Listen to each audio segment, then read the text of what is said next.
Welcome to the deep dive. Usually we picture history as this rigid timeline. Yeah, just dates and dusty museum displays. Right. But when you really look at the forces that shape societies, that display just shatters. With Will Durant's The Life of Greece, which is our source today, you actually see this crazy collision between wanting total freedom and just needing to survive. It really is the ultimate balancing act. We all want that brilliant spark of individual liberty, but we also desperately need the protective shell of social order. Exactly. So today we're taking Durant's massive historical insights and asking, how do the ancient Greek struggles with freedom, order, and precise communication mirror our own modern world? Durant frames Greece as this grand experiment in human nature, basically splitting it into two extremes. Right. On one side, you've got Sparta, and they operated with ruthless collective discipline. Oh, totally ruthless. They even mandated strict eugenics and infanticide just to keep the state secure. Which is horrifying. It is. The individual meant practically nothing there. State survival was just everything. And then on the other side, there's Athens. Like a total celebration of individual liberty that fueled this massive explosion of philosophy and art. But it also invited constant instability. yeah, it makes me think of the modern business world. Athens is like this hyper-creative, chaotic tech startup that moves fast and breaks things. Right. While Sparta is the slow-moving, indestructible military-industrial complex. That's a really fun analogy, though we have to remember Athens wasn't just building apps, they were running a maritime empire. Sure. So their move fast and break things approach often involved literally breaking other cities. But the underlying tension Durant highlights is spot on. Individualism generates brilliant progress, like the art and philosophy we still revere, but it inherently threatens social cohesion. Because everyone is just looking out for themselves. Exactly, whereas Sparta's tight discipline successfully protected them from threats, but it completely stifled the exact innovation that makes a civilization worth remembering. Right, so if you wanted art, drama, or democracy, you had to look to Athens. Specifically, that Greek miracle during the Golden Age of Pericles. The famous Golden Age, yeah. But here's what trips me up.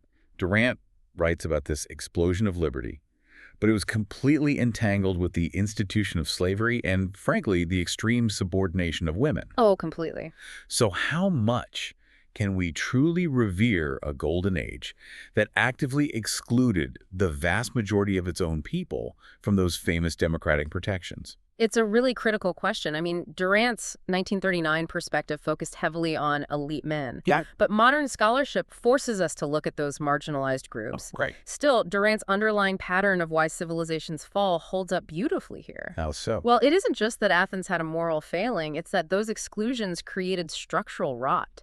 When wealth concentrates at the top and the majority of your population has no stake in the system, public duty just evaporates. Wow, so when external pressure hits. Like the Spartan army showing up at their gates. Right. That internal ethical division is exactly what fractured their solidarity.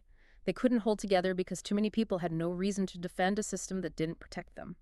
That structural fracture is such a sharp contrast to another major Greek obsession, their pursuit of perfect form. Yes, absolutely. Our sources today touch on how the Greeks valued extreme exactness, like precision audio styling, like in their architecture using encausis, which is that slight tapering of door columns, to create perfect visual stability. Right, and they applied that same rigorous structure to their rhetoric and communication, too. They would ruthlessly cut out the filler to get straight to the truth. Which is fascinating. So how does that Greek ideal of exact filler-free reasoning actually help you, the listener, today? Because we are all dealing with overwhelming information overload. It changes how we process data. When you strip away the vague hedges, abandon the empty generalizations, and just force yourself into direct analysis, you aren't just consuming information anymore. You're finding the signal in the noise. Exactly. You're generating actual wisdom. The clarity of your structure dictates the quality of your conclusions. That's incredibly powerful. So Athens proved you can have ultimate freedom, and Sparta proved you can have ultimate security. But neither survived because neither figured out how to have both. Over 2,000 years later, we are still trying to solve their exact same puzzle. The ultimate challenge. And Durant leaves us with a haunting thought. He suggests that the brilliant chaos of Athenian democracy had to die in order to leave behind a pristine, frozen ideal for future generations to strive for. Wow. Which makes you wonder, what core pillar of our own society might we be sacrificing today just to serve as a cautionary tale for the civilizations of tomorrow? Man, that is a heavy thought to leave you with. The forces shaping society are never completely frozen. The timeline is always moving, and we're actively building the history of tomorrow right now.